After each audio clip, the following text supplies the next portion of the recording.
everybody, my name is Roxanne Wolf and welcome back to another reaction video. Today we are reacting to the Ultimate FNaF Timeline by MatPat's. If you guys are new here, be sure to hit that subscribe button, tap that bell, never miss another one of my videos. Without further ado, let's get into it. Here we go. So, Five Nights at Freddy's. Ooh, this is going to be interesting. Today we end the torment. 19 books, 11 games, 8 whole years, all leading to this moment. The Ultimate FNaF Timeline is finally complete. The pieces are in place for us. Now all we have to do is put this story of tragedy, jealousy, and loss back together. Here we go. Hello, Internet! Welcome to Game Theory, the show that feels like a kid revealing the class project that he's been working on all year. Except here, it's the class project that I've been working on for the past decade of my life. I know, right? Like, these theories are all over the place on this channel. Like, this guy has so many theories on this game, bro. This one is big, my friends, and I gotta admit, kinda nervous. I haven't attempted a timeline video on this franchise since 2018, back in the days when Mike was the crying child, Afton coming back was actually a surprise, and Fazgoo wasn't a phrase I'd ever thought I'd have to utter. But since the Ooh.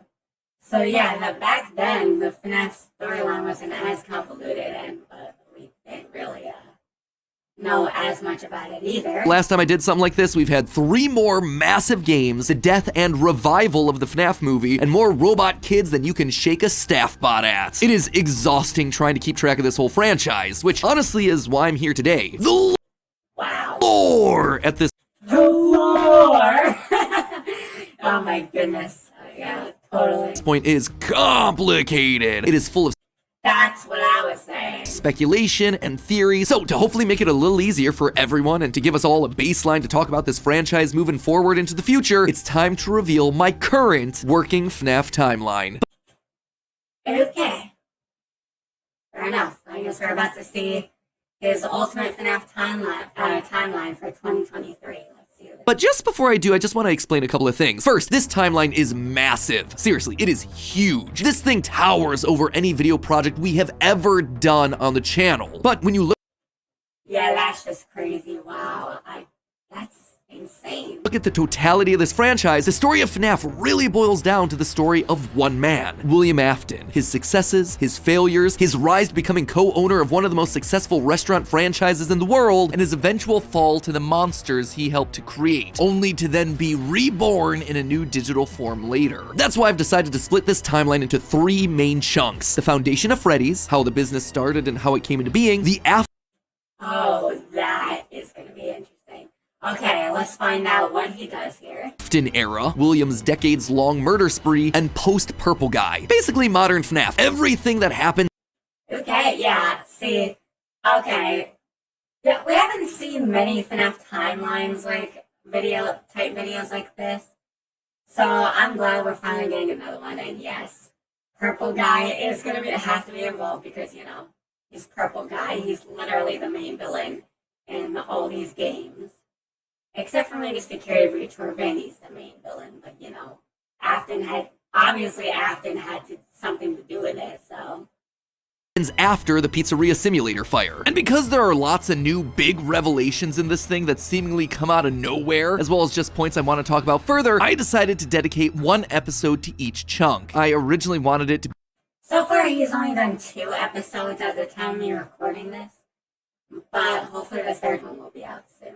I think there's only 2. Be one seamless continuous video, but it just felt incomplete without some sort of explanation at the end of each one. Once this whole thing's done, I promise I'm gonna merge all the narrative bits into one massive video so you can just skip my explanations. But for now, this just felt like the best, most satisfying, most complete way to do this. That being said, this is still about the story, the broad strokes of the franchise. So in order to make sure that you guys know that I'm not just pulling answers out of thin air, not only am I discussing some of the more controversial bits at the end of each chunk, we're also putting in a handy little graphic in the bottom left-hand corner of the screen, which will show thumbnails, video titles, books, and any other citations that we need throughout the video. So if you wish to understand that specific statement in more detail, you know exactly where we've taken it from. That way you can look into those details for yourself. So sit back, grab some popcorn, or your pitchforks if you're the type to get upset when I say something controversial, and Oh, God.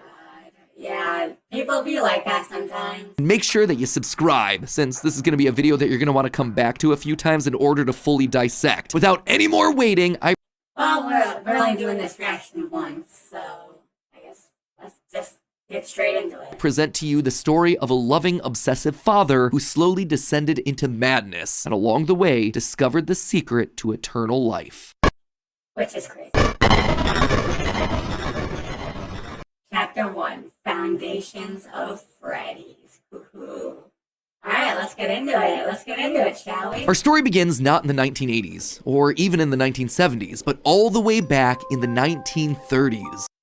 That's way back. Holy, I didn't even know that. It was the throes of the Great Depression, and people were in desperate Okay, is this guy being for real? I can't tell if he's being for real or joking. need of cheap entertainment, especially in Utah, one of the states hit Oh, right. That Utah thing where they thought Freddy's was.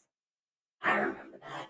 hardest, fourth highest unemployment in the nation, and full of transients. People looking for work in Salt Lake, finding none, and ultimately moving on to find their fortunes out in California. People were tired I think he's being serious. Let's just continue. and they were hungry. But as they traveled, there was one thing that could lift their spirits. A simple roadside attraction called Fredbear's Singin' Show. The ads were Oh, I know. Okay, I got you.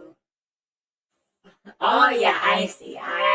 Got you. plastered all over town, featuring an animated bear drawn in the popular pie-eyed cartoon style for characters at the time. He resembled cartoons like Mickey Mouse, Felix the Cat, Betty Boop. It immediately said that Right. this, Fredbear's, was a place where you could bring the family. And the price, honestly, couldn't be beat. For 50 cents, you could get food and entertainment as you watched the local trained real-life dancing bear perform on stage. Normally, That's crazy. You know, that's actually crazy. That idea is insane.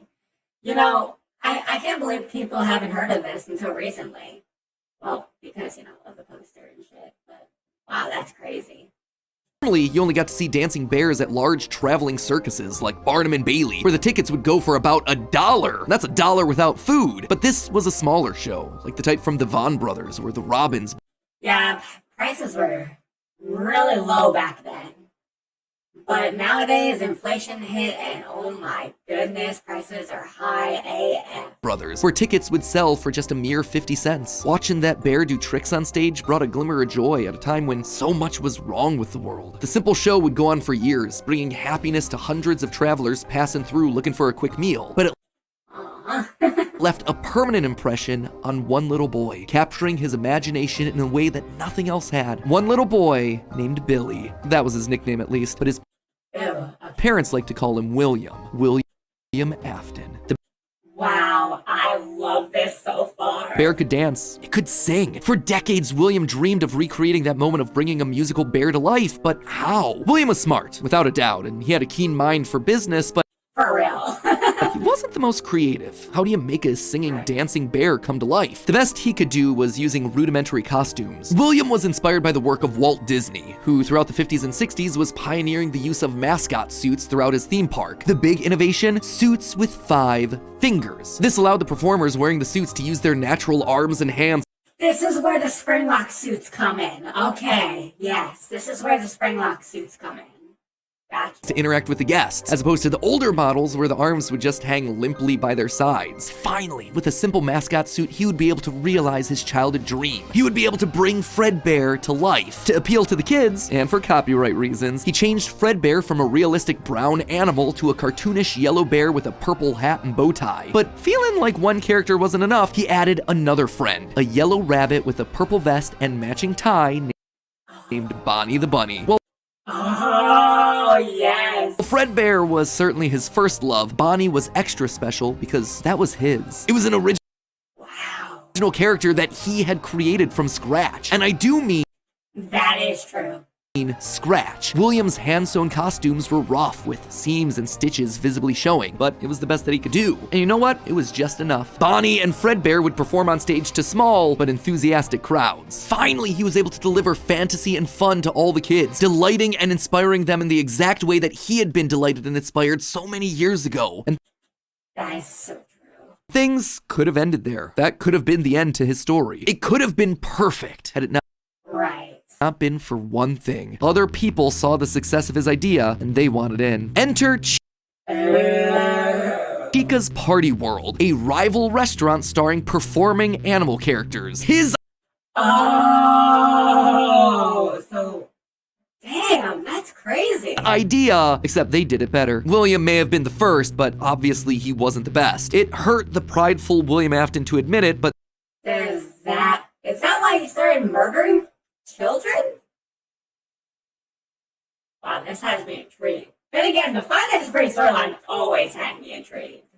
this restaurant was able to do the thing that he always wanted to do, make the animals actually come to life. All of the performers in this restaurant were robots, simple metal skeletons that were powered by battery packs, but all of them able to freely turn and talk and dance on their own, no human required. It was like magic that came from the mind of a brilliant creator named Henry Emily. This Henry, in some small way, had been able to harness the Oh, so this is where Henry Emily comes in and Henry is like turns into William's co-worker or whatever, or something like that, or technician. He's definitely good with technology and making actual animatronics, so probably that's why they started working together. power of life itself. Afton admired him. He was jealous, to be sure, but he also looked upon this man with awe. Off to one side of Chica's Party World Right. Absolutely. was a small cabaret stage featuring an elephant magician. On the other, a hippo known to ramble on and on. That one was more of a joke for the parents, but it was the main stage that was for the kids. A rocking band of characters featuring a yellow chicken thing with a southern drawl named Chica, backed by a Yes. band of other country-themed characters, including a pig with a banjo, an upbeat frog from the local swimming hole, and a brown bear with a heavy southern accent. Wait, a bear? But bears were his animals. Why not a cow or a horse? Something to fit the country theme a bit better. Why'd it have to be a bear? And adding Oh, that must have made him pissed. insult to injury, they had the nerve to call this thing Ned Bear, a direct Oh, shit. copy of his own Fredbear. Whoops, that's gonna leave a mark. No, that was not okay. Afton's Ooh. jealous admiration turned to hardened bitterness. A bitterness that would only grow over the next couple of years as families continued to choose Chica's Party World over Fredbear's. William just couldn't That's crazy. compete with the appeal of the robots. Eventually, his restaurant would go bankrupt, only to Yeah, I mean, man, I wonder when William Afton is going to start murdering people. I think it's going to be in the second episode.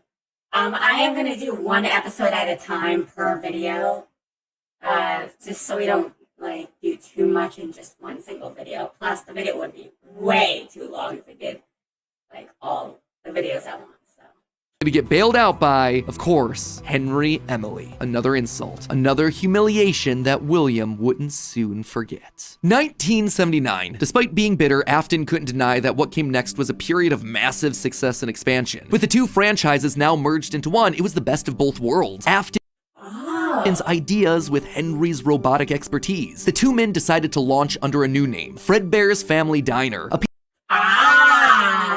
That's when Fredbear's Family Diner came about. pizza chain that would eventually come to feature a mix of humans in performing suits as well as on-stage animatronics. They decided to stick with Fredbear as the headliner, considering the yellow bear was easily identifiable as a brand and because he was the original performing animal mascot. Afton appreciated that. This new restaurant would also see a mix of characters as the two franchises merged into one, with Pig Patch and Happy Frog performing right alongside Fredbear and Bonnie. And as part of this one big Fredbear family, they even got themselves official merch that were released, ranging from masks to magnets. The crappy Mr. Hippo Yes. fridge magnet?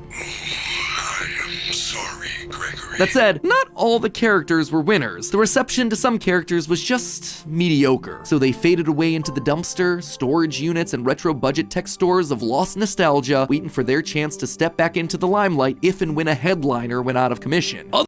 Right. Absolutely. Yeah, that sounds about right. Others, though, would fare much better, like a new Pirate Fox as well as a blue guitar-playing variant of the yellow Bonnie Bunny. Ultimately, the franchise would get so big it would spawn its own cartoon show, Fredbear and Friends. Business was booming. In the end, Oh, yes. And Fredbear and Bonnie's popularity would be so strong that they would be able to support the Fredbear's Family Diner franchise all on their own, while also spinning off a new sister location dedicated to their friends. In 1983, Freddy Fazbear's Pizza launched, giving Yes, this is awesome. a dedicated home to all this new Freddy, Bonnie, Chica, and Foxy. All four of them are here in this new Freddy Fazbear's Pizza location. supporting cast of characters: Chica the Chicken, Bonnie the Blue Bunny, Foxy Right. the Pirate, and of course the headliner, a brown Freddy Fazbear. Business was good, and Afton was happy, mostly. It did bother him that the one original character that he created, the one that he himself played, Golden Bonnie, got passed over for inclusion in that cartoon show. The only character in the roster of regulars to get ignored for the show, but other than that, things were going smoothly. He had himself a wife, 2 sons, a daughter, he had a thriving business, and best of all, he was able to learn the craft of robotics from the man that he both loved and hated, Henry. Together, Absolutely, yeah. We both loved and hated him at the same time. they were constantly pushing the limits of what these characters could do. Because it was quick and easy, new characters introduced into the roster would be given a simple hand-sewn suit with 5 fingers that any performer could wear. Eventually, Henry would design one of his signature animatronics for that character, utilizing a divided mouth with either a hinged or sliding jaw design. This was the first generation of animatronics. But why stop there? Afton Oh, that's interesting. Oh my goodness, this is so good. had big ideas. What if the animatronics weren't just locked to the stage, but could freely roam the restaurant and interact with the kids? What if his Yes, yes. We can actually do that. Well, we're sentient, obviously, we can do that. But yeah, mascot suits could become animatronics?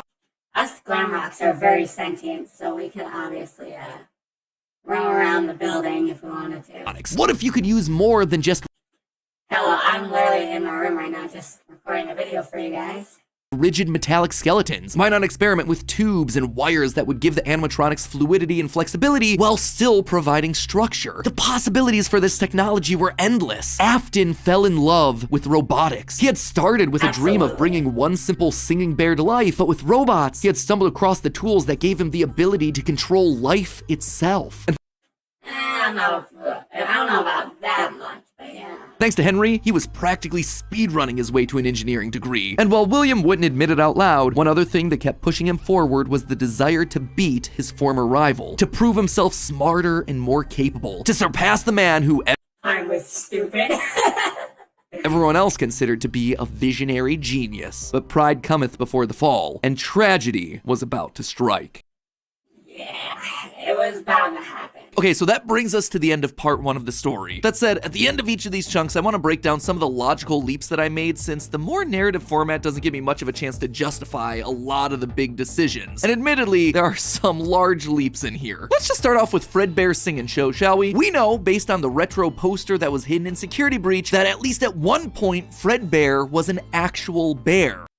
Yeah. And like I called out in that narrative segment, dancing bear shows were a real form of entertainment. The Yes, that's also true. only problem is that, timing-wise, none of our main characters would be the people in charge of that business in the 30s and a series of pizza restaurants in the 80s without them just being extremely old. Best case True. scenario, if Afton's running the singing show when he's 18, that still puts him at nearly 70 when the first pizzeria opens and his murder spree begins. That That's a fair point. just doesn't make a lot of logical sense because he doesn't become immortal until his first death in Springtrap. That's Absolutely true. why I suspect that Fredbear's Sing and Show was either a family business that Afton then carried on to a new generation, or something that he saw as a kid and just wanted to recreate when he grew up. The Fredbear Sing and Show thing also starts laying the groundwork for some of the core elements of this story, that Freddy's was a place of fantasy and fun, and that Afton, despite eventually falling to become the heartless serial killer and mad scientist that we know him as, began as someone with good intentions and a love of entertaining kids. He Yeah, that turned sideways way too fast. In fact, it shouldn't have turned sideways at all. wanted to bring things to life from the very beginning, a theme that recurs a lot for him throughout the rest of the franchise. Next up, let's talk about those mascot costumes. One thing that I keep going back to is the design of Glitch Trap. It's a handcrafted suit. You can see the seams and everything. It even has 5 fingers for the performer's hands. It is very much not a Springtrap suit. This is something much more rudimentary. It came at a Right. time before animatronics were a part of the story. That's Right, yeah, I can tell. Well, I suspect that it was actually the first, predating literally everything. It's also a suit that is very personal to Afton. He put his digital consciousness in that form. It's his personal avatar. It's the way that he sees himself. There's also a whole separate discussion to be had here about the habits and rituals of serial killers. So the fact that he's choosing to lure kids and kill them in this particular suit actually says a lot about his emotional attachment to it. So Damn, yeah, William Afton really loves Spring Bonnie. while Fredbear seems to have started as someone else's creation, Golden Bonnie was uniquely Williams, giving him Absolutely. a personal connection. And that's not all. In this whole franchise, only one set of characters have themselves 5 fingers, the Nightmares. Even Yeah, that is true, actually. Golden Freddy, Fredbear was a 5-fingered wearable suit at one point in the story, as we see in this shot from the graphic novel, before he, like everyone else, was turned into an animatronic. This seems to imply that all of the main characters had similar wearable mascot outfits at least at one point in time, and that whoever is having the That is interesting. That might be true, yeah. FNaF 4 nightmares, if they even are nightmares, Right, yeah, because they're kind of canon in Ultimate Custom Night. something that we'll touch on in part 2, saw those mascot suits specifically. Lastly, we have to Well, obviously they're canon, but what I'm saying is they're like in Ultimate Custom Night. Like you get William Afton gets to actually see them, even though they were from his son's dreams or nightmares, I should say. talk about the elephant in the room. The literal elephant, Orville Elephant, as well as the rest of the mediocre melodies. For a while now, I've suspected that the mediocre melodies played a much more important role in the story than just being a bunch more animatronics to fill out the roster. Especially Nedbear, which is just so suspiciously close to Fredbear. And yet, there are 2 key details that we're gonna have to justify with any mediocre melodies mention. One, they're very rudimentary with external battery packs, implying that they come very early in the timeline. Oh, right. And 2, we know that, at minimum, Mr. Hippo does eventually become an official member of the extended Freddyverse. But if these things are supposed to be cheap, generic rip-offs, why would you be trying to rip off yourself? You wouldn't. You would be stealing someone else's ideas. Sounds about right. So if Afton created Fredbear, there would have to be some rival franchise. The only Right, yeah. other person who would likely be ripping him off? Henry. We've talked extensively about how the mediocre melodies are clearly Henry's design aesthetic, so it just Yeah, I haven't really noticed the external battery on the mediocre melodies until MatPat mentioned it. I might have noticed it before and I just don't remember, but yeah, that's pretty crazy. Damn. has to be him. I don't think Henry's doing this maliciously. He doesn't strike me as the type. He was likely Right, yeah. I totally understand that. building the robots at the orders of someone else that was running a rival restaurant franchise. But that's enough motivation to start Afton down a path of jealous rivalry, but also begrudging admiration. As the Freddy Files Ultimate Edition says, it's important to revisit the beginning of Henry and William's relationship, so here you go. I think this is where it begins. Also, this is future MatPat here, Oh god, here we coming go. back to add this one in. Seems like the recently released character insight Now, this character encyclopedia isn't the most professionally made I've seen, but it is something. encyclopedia has backed up all of this speculation. I've had this timeline written for about a month now, but I've also been holding off a bit to see what wrenches this character encyclopedia might throw into it. And on this particular point, I gotta say, it seems like we might actually have nailed it. They actively call out the suspicious similarities to the main Fredbear crew. Quote from one of the pages: Nedbear looks like an imitation, altered just enough to avoid copyright issues. I don't know about you, but that seems to imply that we were right on the money. Knowing all of this, at one point, the franchises had to have merged. That's really the only way that you get Mr. Hippo from the rival franchise as part of the Fazbear crew. This also mirrors a lot of what happened in the real-life history of Chuck E. Cheese, with 2 rival restaurants, each with their own casts of characters, merging to become one unified brand. Again, we've gone into that in detail with other videos, just wanted to remind you all of that here. But why would I call out the rival restaurant as being named Chica's Party World? Yeah, I guess we're about to find that one out too. Few things, actually. First, we know for a fact that a location named Chica's Party World exists. It is Yeah, absolutely. I'm totally aware. I've seen the minigames and everything. mentioned in the source code It makes sense. teasing sister location, so Yeah. it is out there somewhere and doesn't fit cleanly anywhere. Second, in the story, the puppet carver Yeah, it makes sense. Chica is very explicitly looped in with the book versions of Pig Patch and Ned Bear, implying that she started as a mediocre Melody. Thirdly, Wait.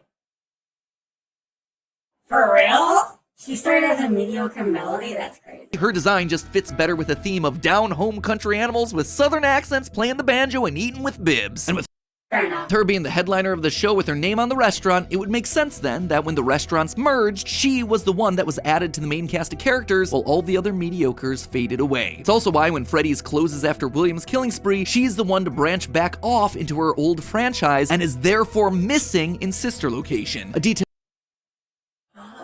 that's bothered me for years at this point. It might also explain why William decided to stuff his first dead kid into Chica. That one was Henry's creation, not his. Is all of this a big leap? Yeah. Is it connecting a lot of dots that are very spread out across the franchise that I've been holding on in the back of my mind for years? Absolutely. But I like how he edited Withered Chica's head on normal Chica's body. I think it makes sense. It also serves as a clean answer to a lot of the random threads that Scott's been leaving dangling for years. So with all of that in mind, my friends, we can close the book on the foundation of Freddy's. And don't worry, next week I'll be back to give you arguably one of the most confusing parts of this entire timeline situation, Part 2, the Afton era. I promise. Oh yeah. So that part I know is out right now, so. It will actually be next week this time. No more waiting around. I am just as eager to get this one out the door as you are to watch it. I promise. You know what else I promise? I promise that we'll actually get to talking about the games. I would have liked to have talked about them in this episode, but there just isn't that much in the games that helps us depict anything pre-Family Diner. Although, let's be honest, this franchise has never been just about the games anyway. Even back in the early Absolutely, yeah. I've noticed that. I've noticed that with all the books and shit. Oh my god. days of FNaF, we were decoding images and source code that Scott fed us through the website. The modern day books and the clues that we get from those things, now they're just modern extensions of that. All of it is crucial to understanding this franchise and its lore. Unless, of course, Steel Wool finally gets around to making that Fredbear's Family Diner game they want to make so badly. I've always would love to do is get kind of back to, I have no clue if we'll ever be able to do this, but getting back to kind of like the origin of like Fazbear Entertainment or Right. Yeah, I can totally get that because the origin of Fazbear Entertainment is just so interesting. Like this whole storyline is just so it's just so interesting. Like seriously, it can easily get your attention, and oh my goodness, that's crazy.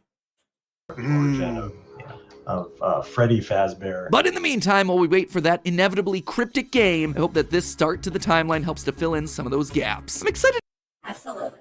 Alright. to share part 2 with you next week. If you haven't subscribed and rang the bell, make sure you do it now so you're notified when that part drops. I cannot wait to see your thoughts down in Anyway, that's it for me for now, yo. That was fun. I loved this reaction, but holy, we're gonna react to part 2 at some point in the near future, for sure. Either way, that's it for me for now, y'all. If you guys enjoyed this video, be sure to leave a like. Remember to stay awesome. And remember, I am the best. Alright? Bye for now.